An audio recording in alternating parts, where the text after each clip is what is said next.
Ay buntag mga ka-A3M, so mao na niya atong nahuman nga off-road bumper with wheels ni siya mga ka-A3M. Ini siya oh.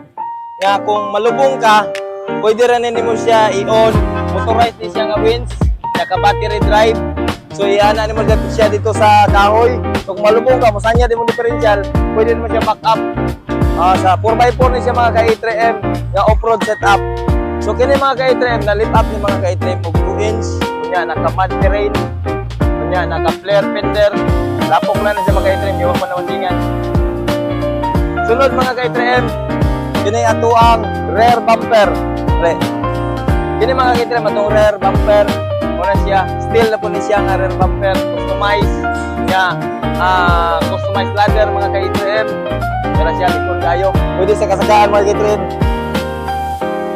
So naabot tayo roof rack mga ka-A3M, roof rack with tent ni siya.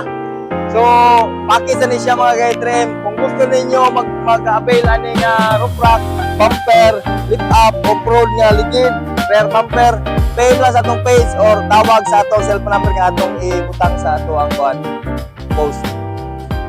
Kana lang ka-A3M. Daghang salamat. God bless sa ato ang tanan.